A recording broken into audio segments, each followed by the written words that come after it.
तो well guys, जैसा कि आप सभी को मालूम है कि केटीएम ने अपनी एडीवी 390 को इंडियन मार्केट के अंदर लॉन्च कर दिया है। अब आप लोग भी जो है वो काफी ज्यादा कंफ्यूज हो कि भाई पुरानी वाली में कितना ज्यादा डिफरेंस था या नई वाली में कितना ज्यादा डिफरेंस है, दोनों में से कौन सी बाइक को लेने में समझदारी रहेगी, और उन सारी चीजों के बारे में आज की वीडियो में बात करेंगे। तो जो मेजर चेंजेस रहने वाले हैं नई वाली में और पुरानी वाली में, उसके बारे में आज की वीडियो में हम लोग बात करने वाले हैं। तो सबसे पहली चीज जो आप लोगों को यहाँ पर देखने को मिलने वाली है, जो सबसे ज्यादा मेजर चेंज आप लोगों को देखने को मिलने वाला है दोनों ही बाइक्स के अंदर, तो वो आप लोगों को सबसे पहले लुक्स देखने को मिलेगा। यहाँ पर जो आपकी एडीवी 390 है भाई, आप लोगों के लिए बिल्कुल ही ब्रांड न्यू लुक और ब्रांड न्यू डिजाइन के साथ जो है वो आ चुकी है, जो कि मुझे पर्सनली काफी ज्यादा पसंद आई। मतलब अगर आप पुरानी वाली को देखोगे ना तो वो थोड़ी थोड़ी छोटी छोटी सी लगती थी, बट ये बाइक जो है प्रॉपर आप लोगों को बहुत ही ज्यादा बिगर बाइक वाला फील जो है वो डेफिनेटली देने वाली है। सो यहाँ पर ये जो लुक्स है, आप लोगों को साइड लुक देख सकते हो, पूरी की पूरी रैली इंस्पायर्ड जो है वो बाइक आप लोगों को देखने को मिलती है। वर्टिकल टाइप की आप लोगों को हेडलाइट्स देखने को मिलेगी। फ्रंट के अंदर हेडलाइट्स देखोगे तो पुरानी वाली से काफी ज्यादा जो है वो चेंज कर दिया है। साइड प्रोफाइल में अगर आप लोग जाते हो तो वहां पे भी आप लोगों को बहुत ज्यादा चेंजेस जो है वो देखने को मिलेंगे।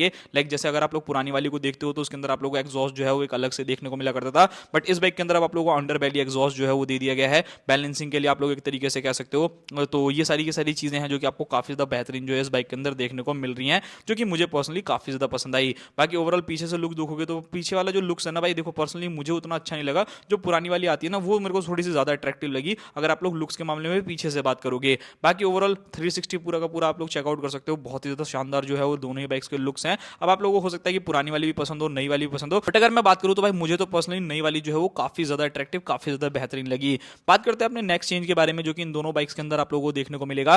पुरानी वाली बाइक्स की तरफ अगर आप लोग जाते थे तो वहां पर आप लोगों को 373 सीसी का single cylinder liquid cooled F5 BS6 complaint engine मिलता था, जो कि लगभग 43 bhp का मैक्सिमम पावर और 37 न्यूटन मीटर का टॉर्क जनरेट करता था। बट अगर आप लोगों को कहीं ना कहीं ऐसा चाहिए कि नहीं थोड़ी और ज्यादा पावर चाहिए, तो भाई वो केटीएम ने आप लोगों के लिए कर दिया है। अब इस बाइक के अंदर आपको LC4C वाला जो नया वाला इंजन है, जो कि आप लोगों को ड्यूक 390 के अंदर देखने को मिला है, तो वो वाला ही इंजन जो है वो इस बाइक के अंदर देखने को मिलेगा, जहां पर आपको 399 सीसी का single cylinder liquid cooled F5 BS6 compliant ये इंजन देखने को मिलेगा, जो कि लगभग 46 bhp का मैक्सिमम पावर और 39 न्यूटन मीटर का टॉर्क जनरेट करेगा। सो अगर मैं डिफरेंस के बारे में बात करूं तो डेफिनेटली यहां पर आप लोगों को लगभग 3 bhp जो है वो ज्यादा देखने को मिलेगा। अगर मैं टॉर्क के बारे में बात करूं तो 2 न्यूटन मीटर का टॉर्क जो है वो आप लोगों को ज्यादा देखने को मिलने वाला है। सो यहां पर क्लियर हो जाता है भाई, अगर आप लोगों को थोड़ा बहुत पावर ज्यादा चाहिए तो आप डेफिनेटली जा सकते हो नई वाली ड्यूक 390 की तरफ, और अगर आप लोगों को लगता है कि नहीं मेरे को बहुत ज्यादा पावर नहीं है, 43 bhp भी जो है वो मेरे लिए इनफ है, तो आप डेफिनेटली ओल्ड वाली की तरफ भी जा सकते हो। अब बात करते हैं नेक्स्ट चेंजेस के बारे में, जो कि इस बाइक के अंदर आप लोगों को देखने को मिलेगा, और फीचर्स के मामले में मेजरली आपको बहुत सारे डिफरेंस देखने को मिलने वाले हैं। पुरानी वाली बाइक के बारे में बात करूं तो आप लोगों को उसके अंदर traction control, quick shifter, switchable ABS, 12 volt का सॉकेट देखने को मिला करता था, एडजस्टेबल लिवर्स देखने को मिला करते थे। बट ये बाइक जो है अब उससे भी नेक्स्ट लेवल आगे बढ़ चुकी है भाई। इस बाइक के अंदर आप लोगों को और भी ज्यादा भर भर के फीचर्स देखने को मिलने वाले हैं। अगर मैं टॉप नॉच फीचर्स जो कि मुझे पर्सनली बहुत ज्यादा पसंद आए उनके बारे में बात करूं तो सबसे पहली चीज की भाई, अगर आप लोग एक एडवेंचर बाइक लेते हो तो आप लोगों को हाईवेज पे चलना बहुत ज्यादा होता है। सो इस बाइक के अंदर अब आप लोगों को प्रॉपर क्रूज कंट्रोल देखने को मिलने वाला है, जो कि फर्स्ट इन सेगमेंट रहने वाला है डेफिनेटली। और भी जो बाइक्स इसके कैटेगरीज के अंदर आती थी, किसी भी बाइक में आप लोगों को ये वाला जो फीचर है वो कोई भी ऑफर नहीं करता था, बट केटीएम ने आप लोगों को प्रॉपर जो है भाई यहाँ पर जो है क्रूज कंट्रोल जो है वो ऑफर कर दिया है भाई। अगर मैं नेक्स्ट चीज के बारे में बात करूं तो इस बाइक के अंदर अगर आप पहले वाली की पुरानी वाली का TFT देखते थे ना, तो मुझे ना बहुत बेसिक सा लगता था, फॉन्ट जो है वो उतना अच्छा नहीं लगता था। बट अब यहाँ पर आपको प्रॉपर 5 इंच की TFT डिस्प्ले देखने को मिलती है, जिसके अंदर आपको सारे के सारे फीचर्स जो है वो देखने को मिल जाएंगे। सो यहाँ पर अगर मैं राइडिंग के बारे में बात करूं तो आपको रेन देखने को मिलेगा, स्ट्रीट देखने को मिलेगा, और ऑफ रोड मोड जो है वो आप लोगों को मिल जाएंगे, जो कि पुरानी वाली के अंदर सिर्फ और सिर्फ 2 ही आप लोगों को जो है यहाँ पर मोड देखने को मिला करते थे, उससे ज्यादा आप लोगों को कुछ खास नहीं देखने को मिला करता था। तो ये सारी की सारी चीजें हैं। बाकी बाइक के अंदर आप लोगों को traction control, cornering ABS, dual channel ABS, hazard light, slipper clutch जैसे फीचर्स जो हैं वो आप लोगों को कंपनी ऑफर करने वाली है। हैजार्ड लाइट भी जो है वो पहले नहीं आया करता था, बट अब आप लोगों को इसके अंदर देखने को मिलने वाला है। सो ये चीजें जो है वो काफी बढ़िया है, और कुछ चीजें ऐसी हैं जो कि सिमिलर आप लोगों को पुरानी वाली के अंदर भी देखने को मिलते हैं, लाइक स्लीपर क्लच हो गया, और भी कुछ ऐसे फीचर्स हैं जो कि बेसिक फीचर्स आप लोगों को उस बाइक में मिल जाते थे।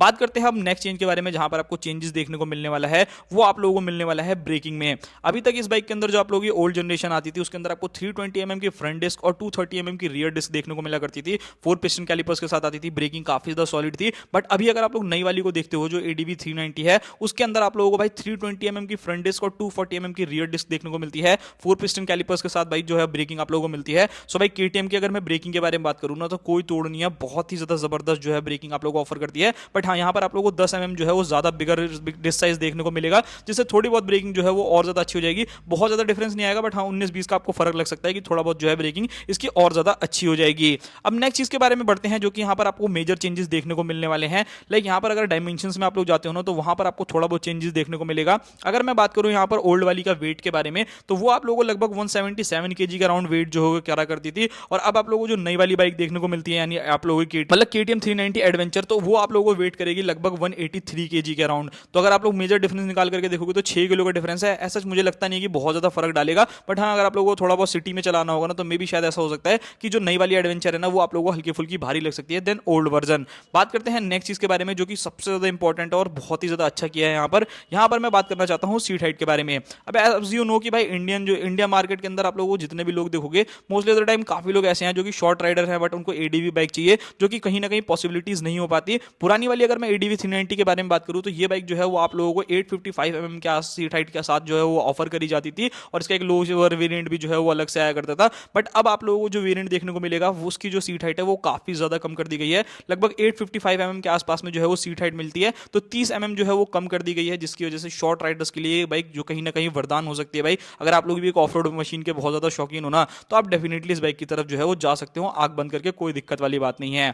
वहीं अगर मैं बाकी चीजों के बारे में बात करूं ग्राउंड क्लियरेंस के बारे में, तो पुरानी वाली में आप लोगों को 200 mm की ग्राउंड क्लियरेंस देखने को मिला करती थी, बट अब इस बाइक के अंदर आपको 227 mm की ग्राउंड क्लियरेंस मिलेगी। तो ग्राउंड क्लियरेंस भी बढ़ गई है और सीट हाइट भी कम हो गई है, तो शॉर्ट राइडर्स के लिए भी बढ़िया। और अगर आप लोग ऑफ रोडिंग करना चाहते हो तो और भी कहीं ना कहीं ज्यादा गड्ढे में या फिर उछालने के लिए डेफिनेटली इस बाइक को कहीं ना कहीं ले सकते हो। 27 mm का जो है वो मेजर आप लोगों को डिफरेंस देखने को मिलेगा। अब बढ़ते हैं इस बाइक की बाकी चीजों के बारे में, लाइक सस्पेंशन के बारे में और टायर्स के बारे में बात करते हैं। तो फिलहाल अगर इस बाइक के अंदर देखते हो जो आप लोगों को अभी करंट वेरिएंट देखने को मिलता है उसके अंदर आपको 190 इंच का फ्रंट टायर, 130 80 70 आपको रियर टायर देखने को मिलता है। स्पोक व्हील वाले वेरिएंट के बारे में बात कर रहा हूं। सो उस बाइक के अंदर आप लोगों को ट्यूब वाले टायर मिलते थे, तो वो कहीं ना कहीं एक ड्रॉबैक था भाई। अगर आप लोग ऑफ रोडिंग करने जाते हो तो काफी बार ऐसी सिचुएशन बन जाती है जहां पर आपकी बाइक पंचर हो गई तो ये बाइक जो है पूरी तरीके से फ्लैट हो जाती है। बट अगर आप लोग नई वाली को देखते हो तो यहाँ पर आपको 90 बाई 90 21 इंच के फ्रंट टायर देखने को मिलेंगे, 130 80 R17 इंच आपको रियर टायर देखने को मिलने वाले हैं जो कि स्पोक व्हील्स रहेंगे। तो अगर ये पंचर हो भी जाते हैं तो वहां पर आपको कोई भी टेंशन लेने वाली बात नहीं भाई, आप इजीली जो है वो निकाल सकते हो कहीं से भी,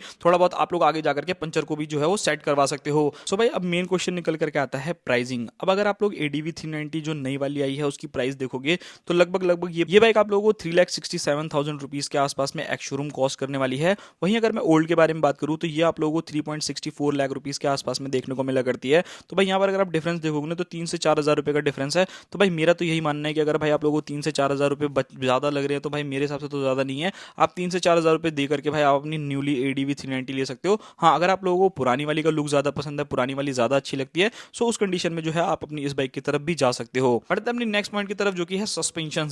अब यहाँ पर अगर आप सस्पेंशन देखोगे तो दोनों ही बाइक्स के अंदर आपको सेम सस्पेंशन सेटअप देखने को मिलता है। लाइक फ्रंट में आपको 43 mm के यूएसडी सस्पेंशन जो कि फुल्ली एडजस्टेबल है। रियर में अगर आप जाते हो तो वहां पर आपको मोनोशॉक एब्जॉर्बर्स देखने को मिलेंगे। वहीं अगर मैं पुरानी वाली के बारे में बात करूं तो उसके अंदर भी सेम आप लोगों को सिस्टम देखने को मिलता था, एडजस्टेबल सस्पेंशन, कंप्रेस या फिर रिबाउंड करना चाहो तो वो सारी चीजें जो है वो डेफिनेटली कर सकते थे। तो यहाँ पर ये सारी चीजें हैं। अब तो डेफिनेटली इतने सारे फीचर्स डालने के बाद, न्यू लुक्स देने के बाद, इंजन नया आप लोग होने के बाद थोड़ा बहुत तो प्राइसिंग जो है वो डेफिनेटली इंक्रीज होगा। तो मान करके आप लोग चल सकते हो कम से कम 3,70,000 से लेकर के 3,70,000 से लेकर 3,80,000 रुपए के आसपास में ये बाइक जो है वो कॉस्ट करने वाली है, जो कि एक्स शोरूम प्राइसिंग रहेगी। तो आप इन दोनों बाइक में से कौन सी बाइक को लेना पसंद करोगे आप मुझे जरूर कमेंट बॉक्स में बताना। बाकी यहाँ पर अगर मैं आप लोगों को बता दूं भाई जो आप लोगों की एडीवी 390 है उसका एक एक्स वेरिएंट भी आता है जो कि डेफिनेटली थोड़ा सा सस्ता रहेगा। तो फिलहाल अभी आप लोगों के लिए मेजर जो चेंजेस है ना इन दोनों बाइक्स के अंदर, अगर आप लोग देखते हो दोनों को लेने के लिए जाते हो तो यहाँ पर आपको मालूम है कि बुकिंग तो ओपन हो गई है। तो अगर आपको कंफ्यूजन हो रही थी तो भाई ये सारी चीजें जो है वो मैंने आप लोगों के लिए क्लियर आउट कर दी है। आई होप कि आप लोगों की काफी ज्यादा काम आई होगी। बाकी मिलते हैं किसी और नेक्स्ट वीडियो में, तब तक के लिए बाय बाय।